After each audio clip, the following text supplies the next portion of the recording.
एक गरीब केवट था, तो उसको परिवार की सेवा के लिए थोड़ी अर्थ की आवश्यकता थी। एक जमींदार से अर्थ लिया। गांव में बड़ी गरीबी होती है, देखिए आप कल्पना भी नहीं कर सकते कि ऐसा भी जीवन होता है। बहुत ही कष्टप्रद जीवन, गांव का जीवन। जो अब तो थोड़ा आधुनिकता बढ़ रही, सब जगह बिजली सब सुविधाएं बढ़ रही हैं, बहुत ही कष्टप्रद जीवन। खेती है पर जल की अव्यवस्था है, तो कुएं से खींच करके पानी सींचा जाता, मशीन से नहीं, बैल से लगा को छोटी छोटी बाल्टियों वाला वो चक्कर चलता। कितना सींचता, कितना गेहूं। अब वो कपड़ा पहने, भोजन पावे या स्कूल भेजे बच्चों, क्या करे, असुविधा ही असुविधा थी। और जमींदार लोग ऐसी लीला करते थे कि ब्याज के ऊपर ब्याज ब्याज, मतलब वो कभी अगर एक बार कर्जा ले लिया तो उसकी खेती ही जाएगी, पैसा वो दे नहीं पाएगा। पर उस केवट ने जिस जमींदार का पैसा लिया था, कुछ समय होने के बाद ब्याज सहित पैसा वापस कर दिया। कुछ दिन बाद जमींदार के आदमी गए, उस केवट को लाए और बहुत दबकाया, कहा पैसा दो।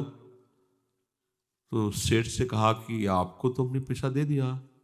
अरे झूठ बोलता है। और गरीब आदमी झूठ बोलता है। बोले साहब हम तो आपको दे चुके हैं। अब नहीं, अपनी खेती छोड़ो। और अब वो गांव के और लोगों से मिला, जा करके फिर वो मामला न्यायालय में पहुंचा। न्यायालय में वो तो जमींदार थे, सब अपनी बात किया, इतना इतना पैसा दिया इसका। उससे पूछा तो उन्होंने कहा हमने पैसा ब्याज सहित दे दिया है। तो वहां तो प्रमाण चाहिए तुम्हारे कहने से। कौन देख रहा था? कोई था देखने वाला जब आप पैसा दे रहे थे? उसने कहा हाँ एक थे, रघुनाथ जी। तो बोले रघुनाथ को बुलाओ गवाही के लिए, अगर वो गवाही दे देंगे तो बात मानी जाएगी। और सेठ जानता था कि वहां कोई नहीं था, और ये अंदर से जानते थे कि भगवान सर्वत्र है, तो मुझ गरीब की बात भगवान तो सुन ही रहे। तारीख दे दी, अमुक तारीख इतने बजे तुम्हारी पेशी होगी, अपने गवाही को लेके आना।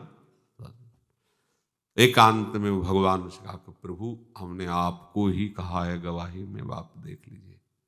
पक्का विश्वास था, भगवान दीन बंधु है, भगवान गरीब निवाज है। गया, बिल्कुल ठसक है उसकी कि भगवान आएंगे पक्का। और वो जानता नहीं कि भगवान को रघुनाथ बोला है। आओ शेठ और वो दोनों पहुंचे। हाँ कहां है तुम्हारा गवाही? तो उनका पुकारो। तो जो पुकार दे, रघुनाथ हाजिर हो। भगवान हाँ तुमने देखा इन्होंने पैसे दिए? हाँ पैसे दिए। अमुक अलमारी में इतने रजिस्टर के बाद वो पैसे रखे हुए, दबे हुए। वो पैसे 100 का था, एक इतने का था, एक वो तो भगवान है, इतने बज के इतने मिनट में दिए। और जमींदार मुंह बगारे खड़ा। जमींदार से कहा कि तुम ऐसा ही है ना? भगवान जब बोल रहे हैं उसके पूरे सिस्टम फेल है। जो भगवान कह रहे हो बस वैसे खोपड़ी हिलाता जा रहा है। हाँ हाँ। उसको दंड मिला और उसी दिन से वो विरक्त हो गया जो केवट था। अरे भगवान मेरी बात सुन ली। भजन में भगवान का बड़ा प्रताप है, भगवान का आश्रय, भगवान का संभव को असंभव कर दे, बड़ी महिमा।